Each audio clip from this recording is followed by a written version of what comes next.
frankly, Donald Trump and others that vie for this nomination have the same policy as Joe Biden, walking away from a commitment to fiscal responsibility. We can't just criticize the so-called radical Biden agenda. Of course, there's everything in the world wrong with it, but that's not enough. That's why I think that's actually why we didn't succeed in 2022.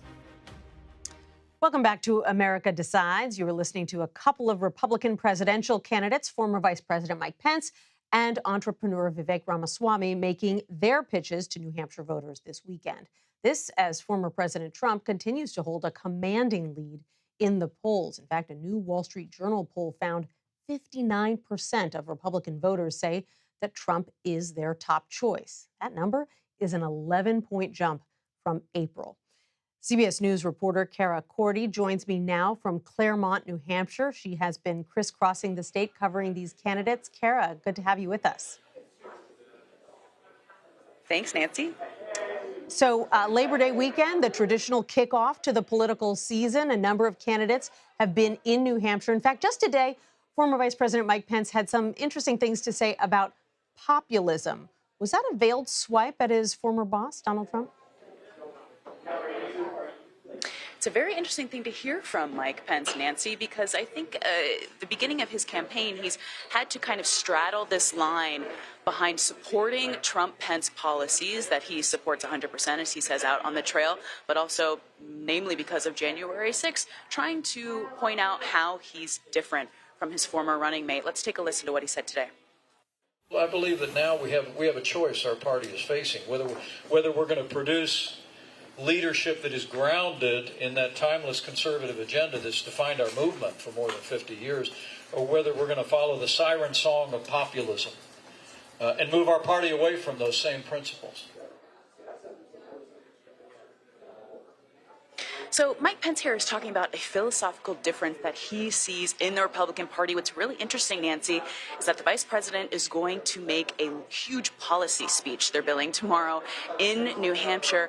And just moments ago, his campaign operatives were on a call with CBS News in which they said not only do they think Donald Trump is more in line with populism than conservative values, they also named Tim Scott and Nikki Haley as well. That's interesting. Well, it'll be intriguing to hear what he has to say in that foreign policy speech. By the way, Nikki Haley, since you mentioned her, she's got an event coming up tonight in New Hampshire. Are you sensing any new momentum for her after her debate performance a couple of weeks ago? I think so, Nancy. Voters I talked to here really like two things about Nikki Haley. The fact that she was a governor, so she has experience being the executive of a state, but also she was ambassador to the UN, so she has a lot of foreign policy experience. She's trying to capitalize on that today, given the news that Vladimir Putin and Kim Jong-un met, releasing this very forceful statement saying that the Kim-Putin partnership is another sign that dictators of the world are united. The tyrants who lead China, Russia, Iran, and North Korea hate America and our values. She goes on to say we must take their threats seriously. Neither Joe Biden's weakness nor Donald Trump's friendliness to Kim have changed North Korea's direction for the better. These dictators only understand strength. That's the message Nikki Haley is going to deliver here tonight. And yet, Cara, you know, as you crisscross the state, you look at that Wall Street Journal poll that puts Trump at 59% in the GOP primary. Is the sense there that this race is already over? Certainly not from the candidates, Nancy. Of course, they're never going to tell you that. They believe in themselves. When I talk to voters, though, there is a real fear and trepidation when you talk to folks that do not want to support Donald Trump. They know they're not going to support Joe Biden. They're wondering who is going to rise to the top here. Some folks I talk to say they're worried that there are too many Republican candidates going to splinter the field and lead to Donald Trump getting the nomination once again. Other names I hear pop up a lot is Vivek Ramaswamy. A lot of folks say that they like his young energy. They think that he can lead the party to something new.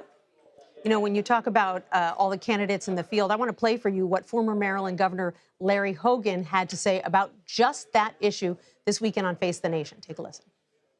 I think there's too many people in the field. You should not be in the race. If you don't make the debate stage, you likely should consider getting out.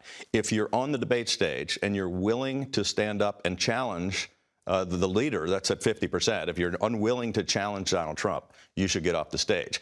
You know, Ramaswamy, for example, is up there being a cheerleader and a fill-in for Trump. So he's saying, Cara, that Ramaswamy maybe should get out of the race, but you're saying that actually some folks in New Hampshire are giving him a new look. There's a lot of enthusiasm behind Ramaswamy here, especially when you see people wearing his hats or passing out his bumper stickers. They're young people, so that's really interesting. Other third-party candidates, you don't really hear a lot about here, Nancy, except sometimes there's one exception, and that's for Democrat Robert Kennedy Jr. Some folks I spoke to last night at a Mike Pence event said that they're waiting to see him when he comes to the state later this week. Intriguing. The Mike Pence Kennedy crossover voter. That is an interesting cross-section. Cara Korte in New Hampshire, thank you so much.